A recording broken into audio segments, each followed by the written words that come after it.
In the minds of most casual Star Wars fans, Mace Windu is probably best known for one thing: Samuel L. Jackson played him. But there's a lot more to Mace Windu than a Hollywood A-lister and his purple lightsaber, I'll have you know. And here's a list to prove it.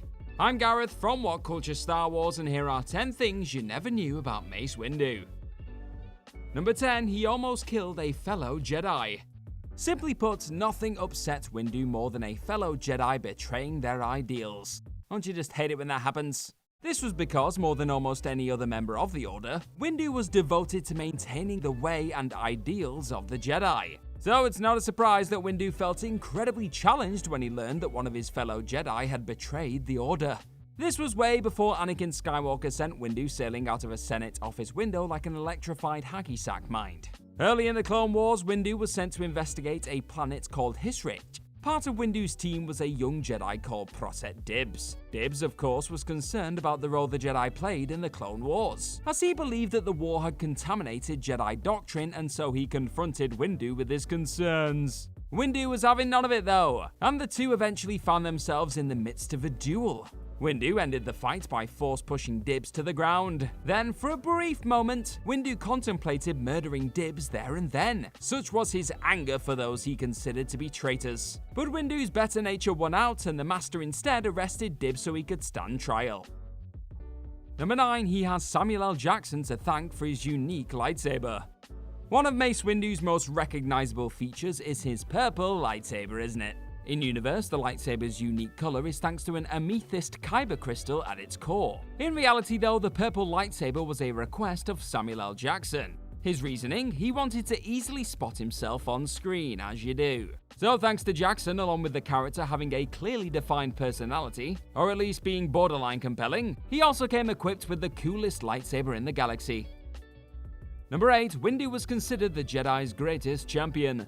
During the dark times of the Clone Wars, Windu was considered by the Jedi to be their greatest champion. He worked hard to preserve the Jedi's ancient traditions during the time of war. He was also elected to lead the Jedi Council during said conflict. His role as champion was less about his ability as a warrior and more about his devotion to the Jedi way. But he was also a pretty badass warrior, which always helps. Alongside Yoda, he was one of the most feared and most respected Jedi in all the galaxy before, said pushing.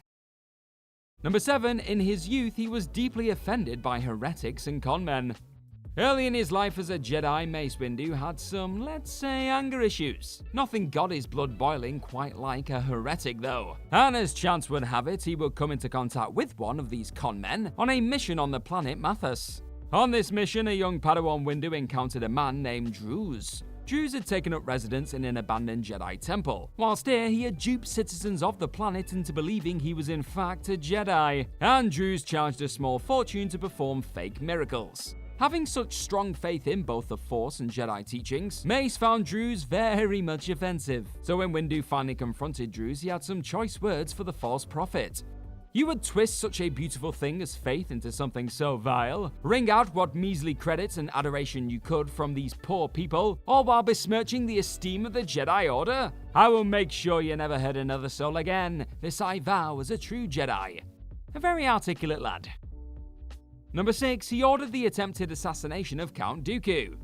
Windu was highly committed to ending the war with the Separatists, so much so that he argued for the assassination of former Jedi Master Count Dooku. This is a pretty drastic move when you think about it. Sure, with hindsight, we know that Dooku was a Dark Lord of the Sith under the manipulation of Darth Sidious, but during much of the Clone Wars, the Jedi were not entirely privy to this knowledge. As far as Windu was concerned, Dooku was no more than a political enemy. But after witnessing the devastation of war, Windu convinced the Jedi Council to send an assassin to kill Dooku. Yoda didn't exactly agree with this course of action, but with the support of Anakin Skywalker, the plan went forward. It ultimately failed, of course, but Dooku was later killed by Anakin, who consequently was responsible for the death of Mace Windu too. As it goes, Anakin had some anger issues as well, didn't he? What's crazy about this plan is that Dooku was once pals with Windu. Windu was willing to kill Dooku for the slim chance of ending a galactic war. Number 5, Yoda taught him to fear attachment at a young age by taking his rattle. Yoda and Mace were two of the most stoic Jedi of their time, and they both felt that emotional attachment was a path to the dark side. But there was a time when, rather than colleagues, Yoda was more of a babysitter for Mace. Like all younglings, Mace was trained by Yoda as a boy, and his training actually started in the crib. In one of the many Star Wars novels, Windu describes his early struggles with attachment, and Master Yoda was simply having none of it.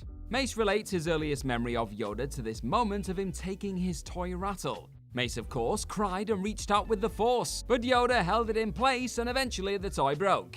Mace claims this was Yoda's way of teaching him a valuable lesson, but we should all consider the possibility that Yoda was just being a bit of a dick.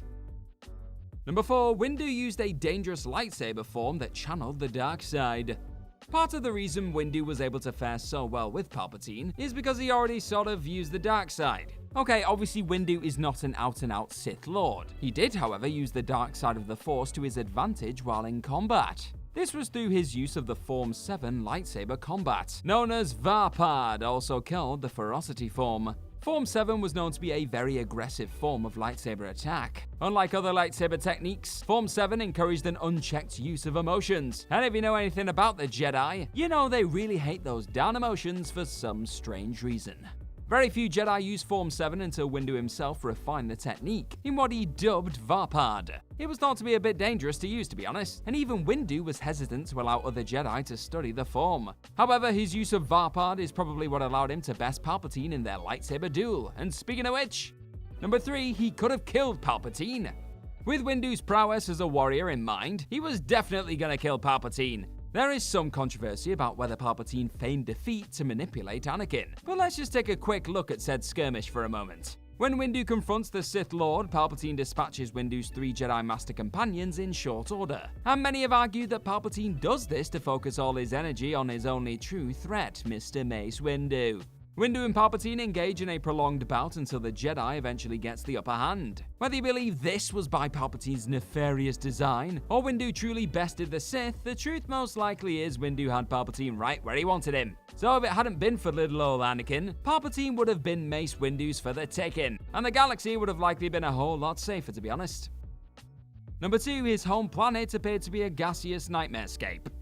Mace Windu hailed from a mid-rim planet called Harun Kal. Those words roughly translate to above the clouds in Galactic Basic. The reason Harun Kal is called above the clouds is that from orbit you might think this is an ocean world like Mon Cala or Camino. The ocean isn't water though, it's an extremely toxic cocktail of noxious gases. These gases emerge from thousands of active volcanoes on the planet's surface, a charming habitat if ever you'd seen one. Harun Kal's habitable zones are serene mountaintops and plateaus high enough to rise above the volcanic atmosphere. This mirrors the personality of Windu himself, who was calm and collected on the surface. However, he often channeled his submerged dark emotions to become a formidable Jedi warrior. How poetic. Number 1, he was trained by Sislin Mir.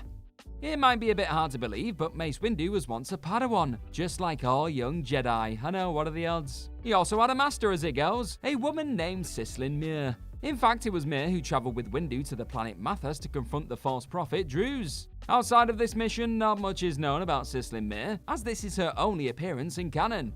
In Star Wars Legends, of course, Windu was trained by the Jedi Master Thrassar. Owing to her species' extended lifespans, Thrassar lived through some of the galaxy's most intense conflicts. Thrassar was also a general during the Clone Wars. She survived the Jedi Purge and the Galactic Civil War and went on to help found the new Jedi Order. So, all in all, what did we learn? Mace Windu was a devoted Jedi, a controlled and powerful warrior, and overall a pretty cool dude. Before Anakin decided to help Sidious fire him out of a window. And that's our list. Know of any other things people never knew about Mace Windu? Let us know all about them in the comment section right down below, and do not forget to like, share, and click on that subscribe button while you're at it. Also, if you like this kind of thing, then head on over to whatculture.com and find some more incredible articles just like the one this video you're watching right now is based on. I have been Gareth from What Culture Star Wars. Thank you as always for clicking on this video today, and I'm sure I'll see you very, very soon. Bye bye!